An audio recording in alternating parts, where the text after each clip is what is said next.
What if I told you the biggest twist in the Marvel Universe might be happening right under our noses and almost nobody noticed? Think about this for a second. Tom Holland stayed practically silent about Spider-Man 4 for months. No spoilers, no hints, no clues. And then, out of nowhere, in what seemed like a casual interview, he drops one sentence that made the entire fandom freeze. A small sentence, almost meaningless to anyone who wasn't paying close attention.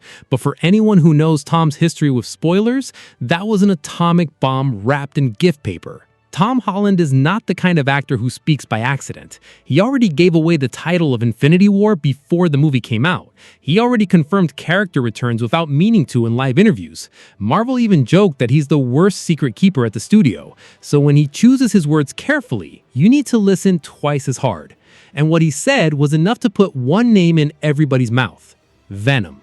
But before we dive headfirst into this theory, you need to understand what was built before. Because this story doesn't start now. It starts at that exact moment when Eddie Brock stared into nothing and whispered the name Peter Parker, right before being pulled back to his own universe. That post-credits scene in Spider-Man No Way Home was planted like a seed, and now, 2 years later, that seed is growing in a direction nobody fully expected. The question that remains is, did Marvel finally decide to give the audience what they've been asking for since 2021? Let's talk about what Tom Holland actually said, because context matters a lot here.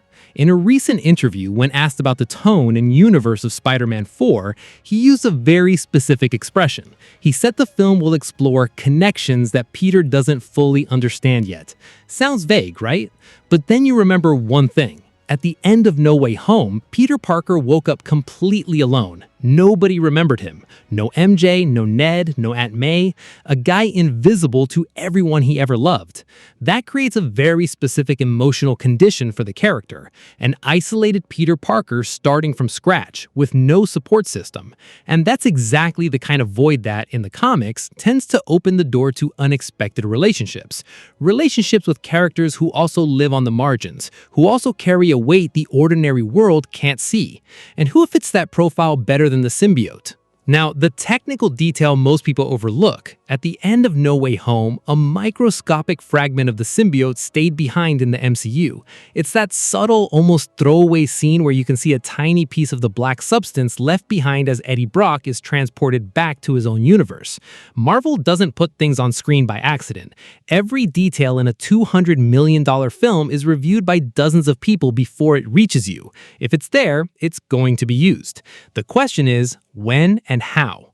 There's a line of thinking within the fandom that says Spider-Man 4 will be the consolidation film, the moment where the MCU's Peter Parker finally finds his adult tone, darker, more mature, and Venom in that context wouldn't necessarily be a villain. He'd be a mirror, a distorted reflection of everything Peter tried to be and couldn't, everything he suppressed, all the rage a guy who lost everything should theoretically feel but chose not to.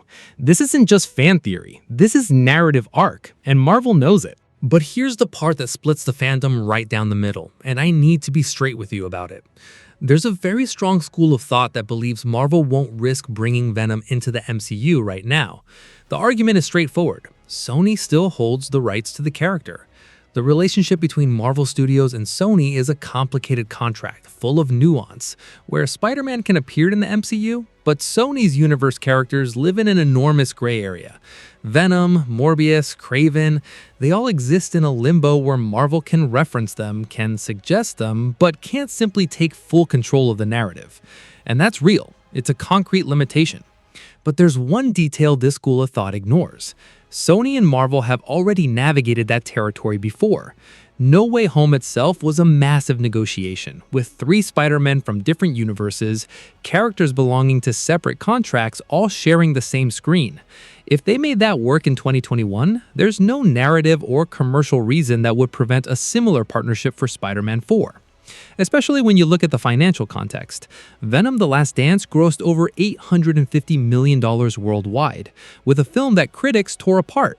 Imagine what a Venom inside the MCU with the narrative quality Kevin Feige oversees would do at the box office.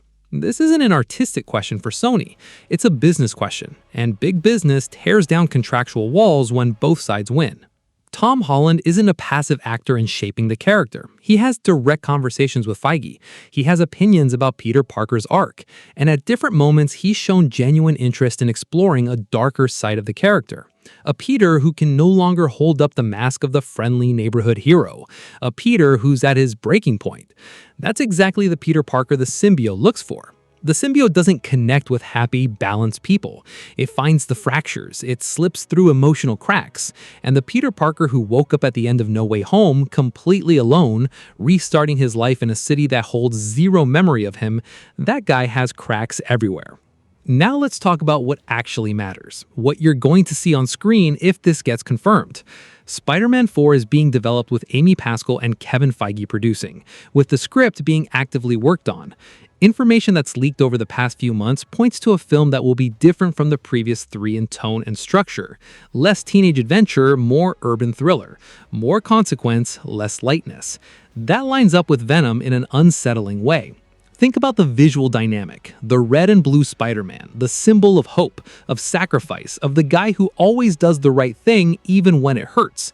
And on the other side, or maybe inside him, a symbiote creature that represents the exact opposite. Instinct, controlled violence, survival above morality. The internal conflict that would create for the MCU's Peter Parker would be the richest emotional arc the character has ever had. In the comics, the black suit era is considered by many fans to be Spider-Man's most interesting period. Not because he became more powerful, but because he became more human, more vulnerable, more honest about his own demons. And that's the kind of story that an adult audience, one that grew up watching Tom Holland's films, is ready to receive right now. The official confirmation hasn't come yet. That needs to be clear. What exists are signals, fragments, a sentence here, a post-credit scene there, a carefully ambiguous leak, an interview with words chosen by hand. Marvel is a master at this. They build the hype before confirming anything, and when they finally confirm it, you're already so deep inside the story that the news feels inevitable. But here's what I know for certain. The symbiote fragment left behind in the MCU wasn't put there as decoration. Tom Holland's line about connections that Peter doesn't fully understand was no accident. And the fact that Sony and Marvel are in active negotiations about the shared future of Spider-Man's characters is not a coincidence. Everything points in the same direction. The only question that remains, and it'll stay with you long after this video ends, is this.